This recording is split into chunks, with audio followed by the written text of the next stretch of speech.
Сәлем достар, сіздермен бірге Айдана Сапарбек. Бүгін біз осындай 4 түрлі бау түрін тоқып үйренетін боламыз. 3 жіптік, 4 жіптік және 5 жіптік. Мына бір өзгеше тез әрі оңай тоқылатын бау түрі. Ал мына бау бізде 3 жіптік, 4 жіптік және 5 жіптік. Жіптің санына байланысты бізде жуандап отыр, байқасаңыздар. Мына бауды да біз жуандатсақ болады, бірақ ол кезде біз жіпті жуандау жіп аламыз. Менде жіңішке жіп, сондықтан менде жіңішкерек бау шықты.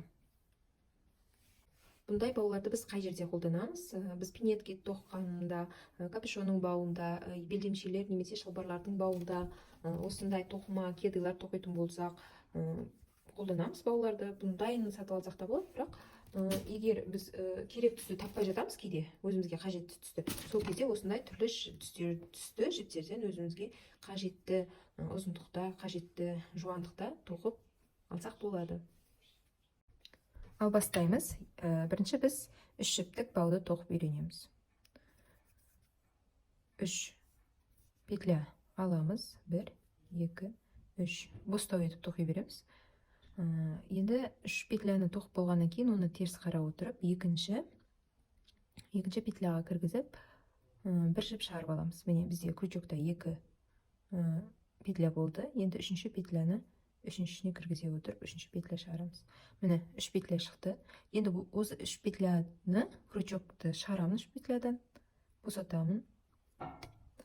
Енді 2-ге бүктеп, бірінші петлядан осы бастапқы кезде абайлап істеуіміз керек болады, өйткені петлялар шығып кетуі мүмкін. Сондықтан бірінші петляны жақсылап ұстап аламыз. Сол кезде қалғандары қозғалмайтын болады. Екінші бір петля шығардық. Үшіншіден бір петля шығарамыз. Міне 3 петля шығардық. Енді 2-ге бүктейміз, осылайынан бүктеп ұстаймыз да, тағы крючогымызды босатамыз. Міне 3 петлямыз босады. Қайтып біріншісіне кіреміз, петля аламыз, екіншісінен аламыз, үшіншісінен міне тағы алдым, 3 петля шықты. Енді 2-ге бүктейміз. Біз неге 2-ге бүктейміз? Өйткені біз бұны бүктеп барып тоқымайтын болсақ, ол кезде мына жерде ұзын болып жіптер қалып кетеді ашық болып. Ол бірігу үшін біз оны 2-ге бүктегеніміз жөн. Бастап кезде өзіміз бүктеп үйретсек, кейін соңына қарай өзі қосылып тұратын болады.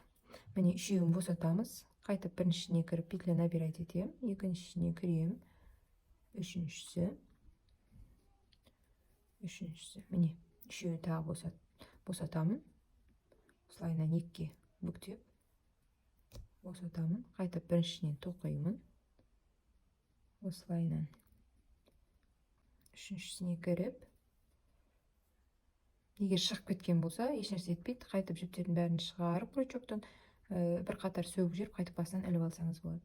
Міне 3-еу тағы 2-ге бүктей отырып босатамын. Осылайша бізге керек ұзындық шыққанша осылайынан тоқып шығамыз. Өзімізге керек ұзындықты тоқып болғаннан кейін осы жіптен бір петляны өткізіп бекітеміз. Соң жағына жаңағы бубончик кішкене жасап, соны біріктірсеңіздер болады. Болмаса, моншақ қадасаңыздар болады. Енді ол жағы өздеріңіздің фантазияларыңызға байланысты. Енді келесі бізде 4 нитка дейміз. 4 жіптік бау тоқитын боламыз.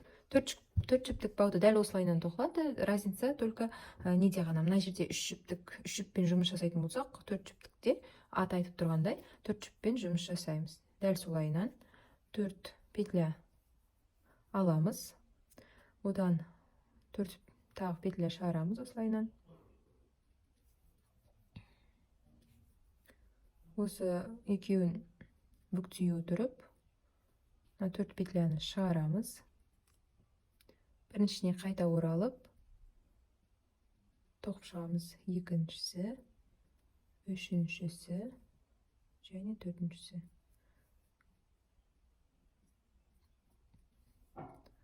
Міне 4-еуін тоқыдық, тағы бүктейміз. Крючокты шығарамыз.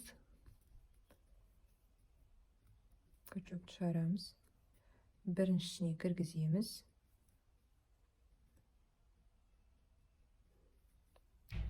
тоқимыз, екіншісіне кіргіземіз, үшіншісі және төртіншісі. Міне келесі тағы бүктейміз, шығарамыз, біріншісіне қайта кіргізіп тоқи бастаймыз. 2 3 4. Тағы босатып, дәл осылайынан өзіміздің қалаған ұзындықты тоқығанша, жеткенше, то есть қалаған ұзындыққа жеткенше осылайынан тоқимыз. Егер мысалы бізде мына жерде дұрыс тоқымаған жағдайда осылайынан сызықтар шығады, ол қатты үлкен болмаса ешнәрсе етпейді, өйткені соңында барлығын тоқып болғаннан кейін бауды осылайынан тартқан кезде олар әрқайсысы өз орындарына тұра қалып қалпына келеді. Сондықтан ол жағын қатты уайымдамай қойыңыздар. Бұны да дәл солайынан 4 петляны бір петлямен біріктіреміз.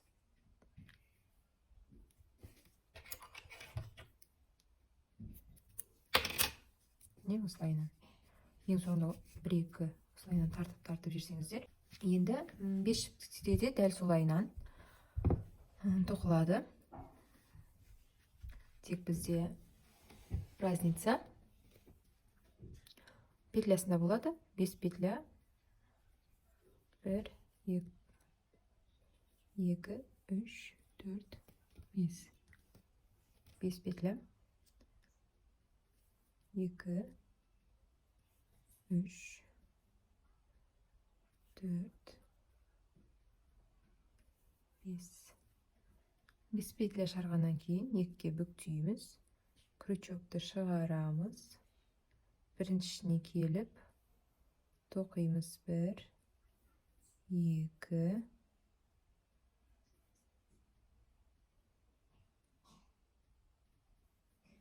3, 4,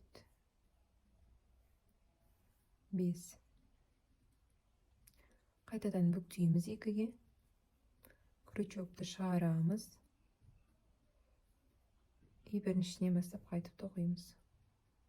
Бірінші петляға абай болуымыз керек. Ол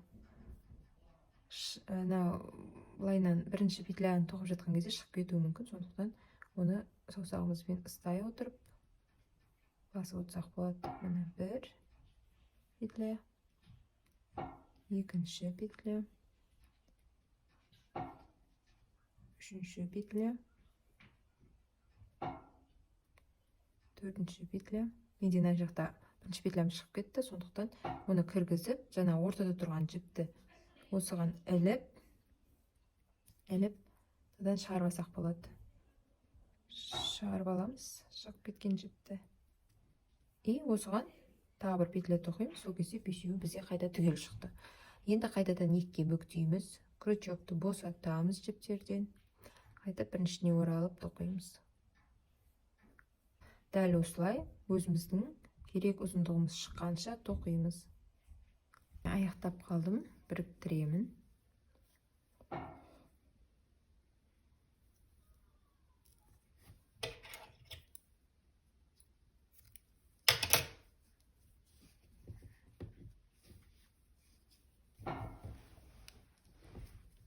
Бес жіптік бау дайын. Келесі бау түрі бізде ең жеңіл тоқылатын бау. Ол үшін біз жіпті 2-ге бөліп аламыз. Ол үшін біз бірінші бауымыздың ұзындығы неше сантиметр болу керек екенін біліп алуымыз керек. Егер бізде 80 сантиметрлі бау керек болатын болса, біз оны 3 еселі етіп аламыз. 80-ді 3-ге көбейтсек 2 метр 40 сантиметр. Соншама жіп қалдырамыз. Міне. Менде примерно осындай қалды. Жіптің бас жағы и мынау өзі оралып тұрған жіп. Енді оны бастау үшін дәл ортасынан петля жасап аламыз. Бір петля алып аламыз. Міне. Енді бізде негізгі жіпті саусақтан өткіземіз да, ал бастапқы жіпті осылайынан кішкентай саусақтармен қысып отырамыз. Сол кезде осындай көрініс болады.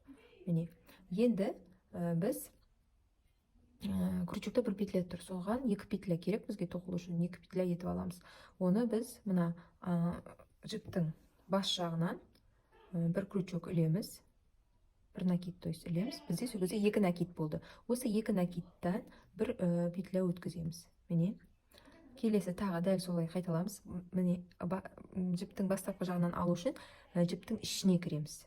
Ішіне кіріп іліп аламыз да негізгі жіптен алып тоқимыз. Негізгі жіптен алып тоқимыз. Тағы бастапқы жіптің астынан кіреміз. Негізгі жіптен тоқимыз. Бастапқы жіптен кіреміз. Негізгі жіппен тоқимыз. Сол кезде бізде осындай бау шыға бастайды. Міне, осы жібіміз, бастапқы жібіміз таусылғанша осылайынан тоқып шығамыз. Міне, ішкі бөлігінен кіріп, іліп аламыз. 2 накид болады, содан бір петля шығарамыз. Астынан кіреміз, 2 петля болады, негізгі жіптен шығарамыз. Осылайынан жеңіл әрі тез тоқылатын бау түрі. Міне, осындай жіңішке бау шықты менде. Міне, баудың 4 түрін тоқып үйрендік. Егер түсінікті болған болатын болса, лайк баса кетіңіз. Тіркелмеген болсаңыз, подписаться кнопкасын міндетті түрде басыңыз. Сұрақтар болса, комментарийға жаза кетіңіз. Сіздермен бірге болған Айдана Сапарбек.